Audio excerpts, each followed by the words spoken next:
আসসালামু আলাইকুম প্রিয় দর্শক, প্রতিদিনের মতো আজকে আরেকটি নতুন ভিডিও নিয়ে আসলাম।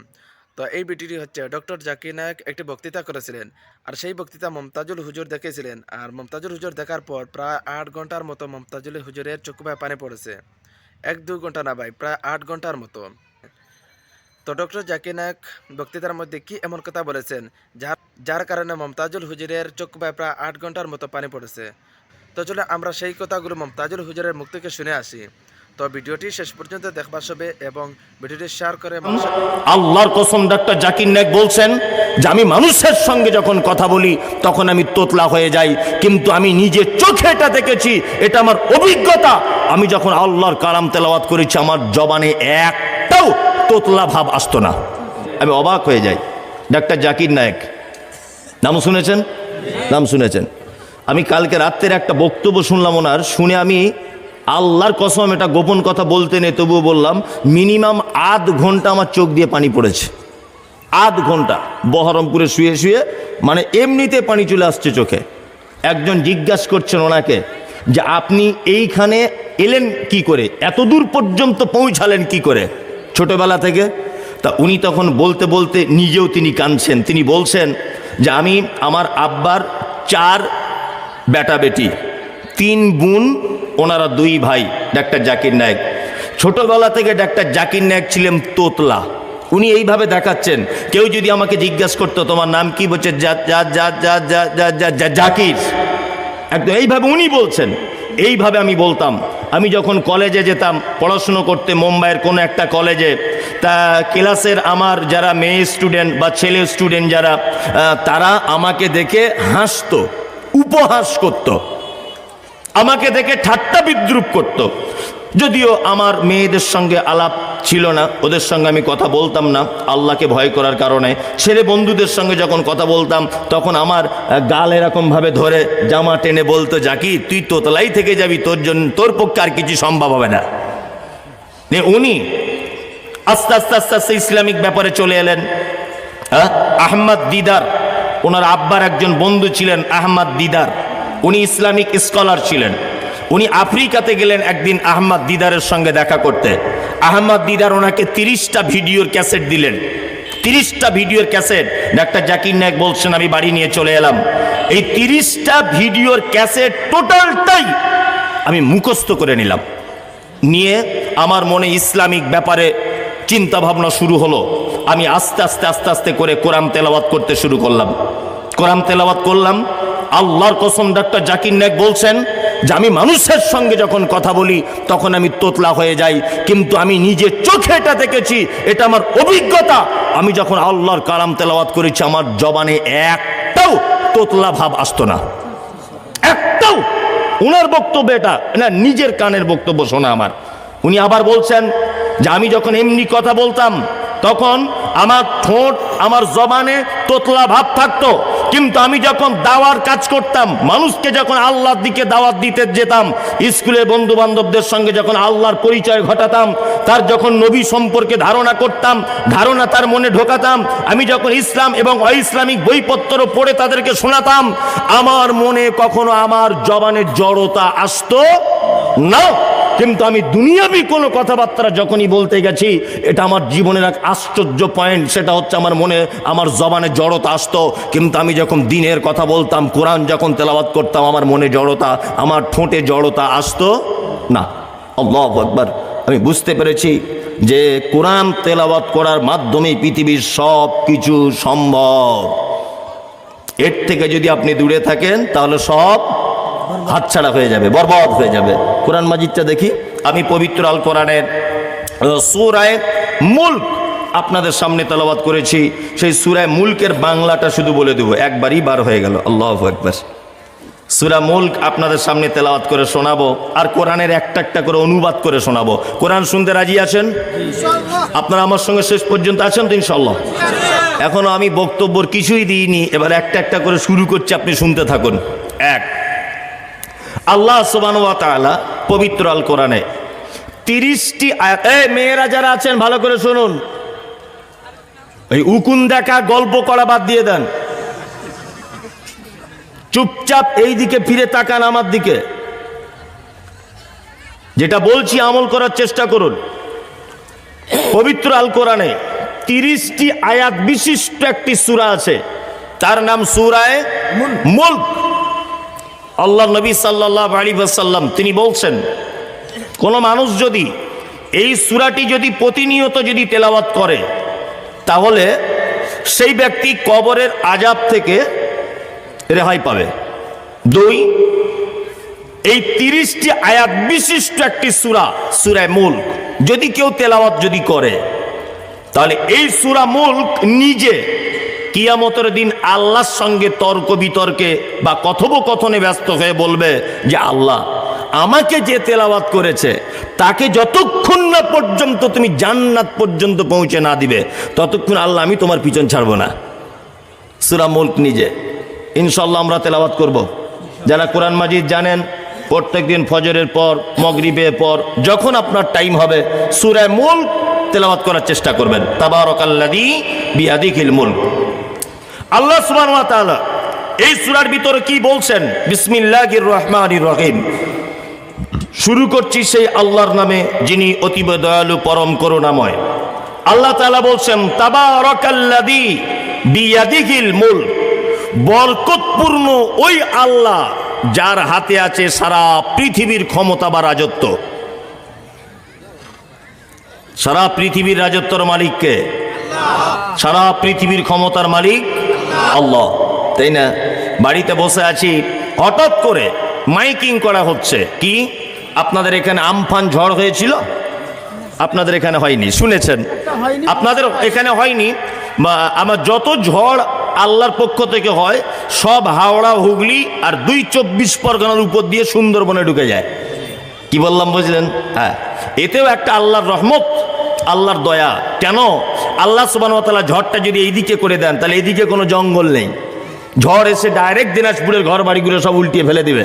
ওই জন্য 24 পরগনার অল্প মানুষের ক্ষতি করে দিয়ে সুন্দরবনে ঢুকে যায় ঝড়, তাই না? তাই ঝড় আমফান যখন হয়, আমি নিজে দেখেছি, একটা একটা আম গাছ 2 জন করে এরকম ভাবে ধরা যাবে না, বাগানের এত বড় বড় আম গাছ, সেই আম গাছের শিকড় সহ উপড়িয়ে 20 ফুট দূরে গিয়ে ফেলে দিয়েছে। আমার নিজে চোখে দেখা। আমার বাড়িতে একটা মুদিখানার দোকান ছিল, এখন আর নেই, ওটা আমার আব্বা চালাতো। মুদিখানার দোকানে লোহা দিয়ে, ওই অ্যাজবেস্টার না কি বলে, ওইটা চাল করা ছিল, ইট দিয়ে চাপান দেওয়া ছিল, লোহা ঝালাই করা লোহা। দোকানের ছাদ উড়িয়ে গিয়ে একদম 20টা বাড়ি পার করে পুকুরের গিয়ে ফেলেছে। এত ঝড় এসেছিল সেদিন 27শে রমজান, আমার আজও মনে আছে। মানে এই রকম ঝড় আমার জীবনে দেখিনি। আমার গ্রামের 105 বছর বয়সের একজন বুড়া, তাকে জিজ্ঞাসা করছি, দাদু তুমি দেখেছো? বলছে আমি তো দেখিনি, আমার বাপের কাছে কোনোদিন গল্প শুনিনি এরকম ঝড়ের। আমফান ঝড় প্রায় 23 দিন আমাদের এলাকায় কোনো কারেন্ট ছিল না, 23 দিন। এত আজাব। তা আজাব যখন ঝড়, আলিপুর আবহাওয়া দপ্তর থেকে যখন ঘোষণা হচ্ছে যে অমুক তারিখে ঝড়টা আসা সম্ভব না, তখন আমাদের বিডিও অফিস থেকে অটোয় করে, মাইকে করে প্রচার করছে, যাদের বাড়িতে গৃহপালিত পশু আছে আপনারা তাদের গলায় দড়ি দিয়ে রাখবেন না, তাদেরকে উন্মুক্তভাবে ছেড়ে দিবেন। 2, যাদের মাটির বাড়ি তারা ইটের বাড়ির লোকের বাড়িতে গিয়ে থাকবেন। প্রয়োজনে যাদের বাড়িতে জায়গা হবে না, হাই স্কুলের তালা খোলা থাকবে, হাই স্কুলের 1 তলা 2 তলাতে আপনারা আশ্রয় নেবেন। বিনীত অনুরোধ, বাচ্চাদেরকে বার হতে দিবেন না।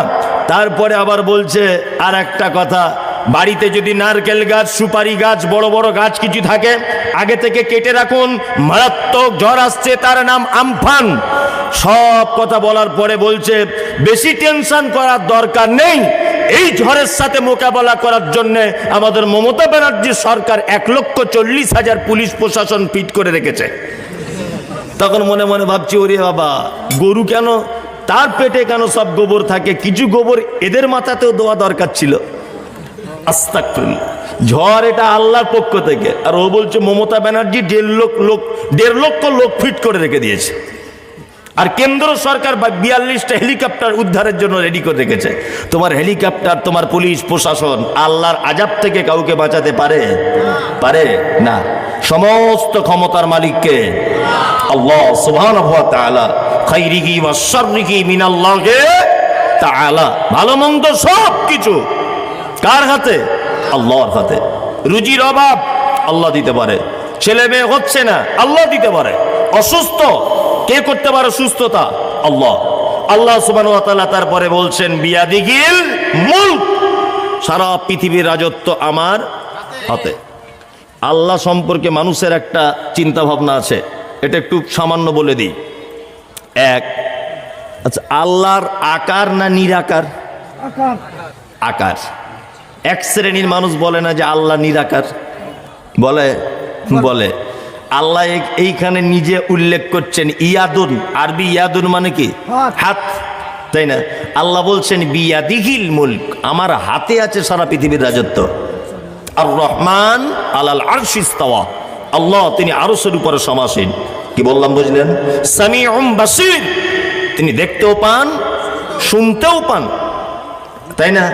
ইয়াউমা নাকুলু লিজাহান্নাম হালিম তালাক ওয়া তাকুলু হালিম মাজিদ, আল্লাহ জাহান্নামকে জিজ্ঞাসা করে বলবে এই জাহান্নাম তোমার পেট ভরেছে?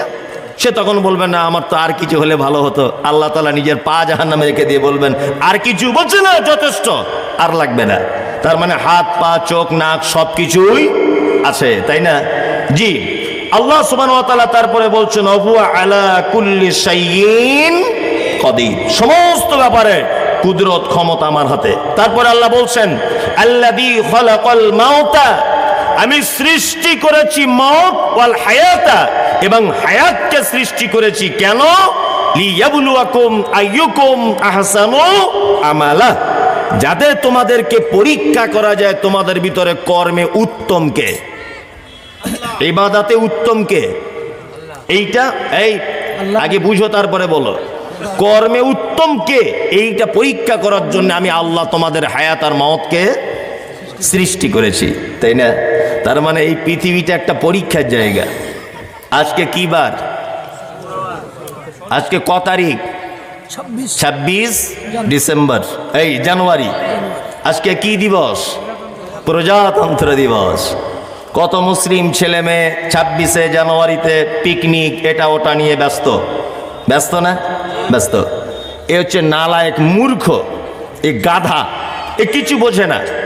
একটা কথা আপনাকে দৃষ্টান্ত পেশ, আপনি ধরে রাখুন, ওখানে রাখবেন না, ধরে রাখুন। একটা কথা আপনাকে দৃষ্টান্ত পেশ করি, সেটা হচ্ছে এই। আচ্ছা আল্লাহ বললেন পৃথিবীটা পরীক্ষার জায়গা, তোমাদেরকে পাঠিয়েছি পরীক্ষার জন্য। পরীক্ষার হলের নিয়ম কি? পরীক্ষার হলের নিয়মটা কি? এক, ছাত্র পরীক্ষা দিতে গেল, পরীক্ষার হলে তার আব্বা তাকে পৌঁছে দিল। পরীক্ষায় হলের ভিতরে ঢোকার পরে মাস্টার তার হাতে প্রশ্ন দিল, প্রশ্নের উপরে লেখা আছে এত মার্কের পরীক্ষা হবে, 100 মার্কের পরীক্ষা। আর একদিকে লেখা থাকবে পরীক্ষাটা হবে 3 ঘন্টার মধ্যে সীমাবদ্ধ। আপনার ছাত্র প্রশ্নপত্র পাওয়ার পরে সে যেন লিখতে শুরু করে দিল, 1 ঘন্টা লেখা হলো, ঢং করে একটা ঘন্টা বেজে গেল। বাজে না? ঘন্টা বাজে কেন? তার মানে মাস্টার ওকে বলে দিতে চাইছে তোর জীবনের মূল্যবান 3 ঘন্টার ভিতরে 1টা ঘন্টা চলে গেল, সাবধান, তাড়াতাড়ি করে লেখ, 15টা উত্তর দিতে হবে। ওর লেখা হয়েছে 4টা, বাকি আছে কটা? কটা? 11টা, তাই না? তার মানে হিসাব অনুযায়ী 3 ঘন্টায় 5টা করে লেখার কথা, ও লিখেছে কটা? 4টা। দ্বিতীয় ঘন্টায় আবার ঢং, মাস্টার বলে দিতে চাইছে তোর জীবনের 3 ঘন্টার মূল্যবান 2 ঘন্টা চলে গেল, থাকলো আর 1 ঘন্টা, তাই না? তারপরে আবার ঢং, ওর এখনো 3টে উত্তর লিখতে বাকি। বলুন তো মাস্টার আরো টাইম দিবে না সঙ্গে সঙ্গে খাতাটা কেড়ে নিবে? সঙ্গে সঙ্গে খাতাটা কেড়ে নিবে। এবার আপনাকে বলছি আমি, আচ্ছা বলুন মানুষের বয়স কমে না বাড়ে? কমে। তাহলে আপনার বয়স 60 বছর আপনি বাঁচবেন, এটা আল্লাহর কাছে লিখিত, তাই না? তাহলে গত বছর 26শে জানুয়ারি পার করেছেন, আজকেও 26শে জানুয়ারি পার করছেন। আপনার তো এটা উচিত যে আমি পরীক্ষার জন্য কতটা প্রস্তুতি নিয়েছি, আমি আল্লাহর দরবারে পরীক্ষার জন্য কতটা রেডি হতে পেরেছি। ও সেইটা না দেখে ও ডিজে বক্স নিয়ে বন্ধু বান্ধবকে নিয়ে ওই আমবাগানে পিকনিক করতে ব্যস্ত 26শে জানুয়ারিতে। তোমার মতো গাধার পৃথিবীতে কেউ আছে? আল্লাহ সুবহানাহু ওয়া তাআলা বলছেন আল্লাযী খালাকাল মাউতা ওয়াল হায়াতা, হায়াত মওতকে সৃষ্টি করেছে এই কারণে লিয়াবলুয়াকুম আইয়ুকুম আহসানু আমালা। এবার আপনাকে আর একটা কথা আমি বলে দিই, সেটা হচ্ছে এই আগে হায়াত না আগে মানুষ জন্ম না আগে মানুষের মরণ? আগে মরণ, তাই তো? আসলে মরণ বললে বোঝানো যাবে না, মরণ বললে বোঝানো যাবে না, আর যুক্তিতেও এটা বোঝানো যাবে না। মরণ আবার আগে হয়, মানুষ তো আগে জিন্দা হয়। আসলে হায়াত আর মওতের বাংলা শব্দটা বুঝতে হবে। হায়াত মানে হচ্ছে অস্তিত্ব, আর মওত মানে হচ্ছে অনস্তিত্ব। আল্লাহ সুবহানাহু ওয়া তাআলা বলছেন তোমার কোনো অস্তিত্ব ছিল না, আমি আল্লাহ সুবহানাহু ওয়া তাআলা তোমার অস্তিত্ব দান করেছি। আচ্ছা, আমি যখন মায়ের পেট থেকে পৃথিবীতে আসি, যখন ছিলাম না পৃথিবীতে, আমার কোনো বংশ পরিচয় ছিল? আমার নাম টাম কিছু ছিল? লা তা'লামুনা শাইয়া, আল্লাহু আখরাজাকুম মিন বুতুনি উম্মাহাতিকুম লা তা'লামুনা শাইয়া। আল্লাহ তাআলা বলছেন মায়ের পেট থেকে যখন তোমাকে আমি পৃথিবীতে আনি তখন তোমার কিছুই ছিল না, কোনো অস্তিত্বই ছিল না। তারপরে তুমি মাস্টার হয়েছো, প্রফেসর হয়েছো, ইঞ্জিনিয়ার হয়েছো, বক্তা হয়েছো, আলেম হয়েছো, হাফেজকারী হয়েছো। এটা আমি আল্লাহ সুবহানাহু ওয়া তাআলা তোমাকে দান করেছি। এবার আপনাদেরকে তৃতীয় কথা বলি, আহসানু আমালা। আচ্ছা বলুন, আল্লাহ এখানে বেশি আমল করার কথা বললেন না উত্তম আমল করার কথা বললেন? উত্তম, তাই না? তার মানে বোঝা যায় বেশি আমল যতই করেন, আমল যদি মুহাম্মদ সাল্লাল্লাহু আলাইহি ওয়াসাল্লামের পদ্ধতিতে না হয় আর আল্লাহর পদ্ধতি যদি না হয় তাহলে আমল টিকবে না।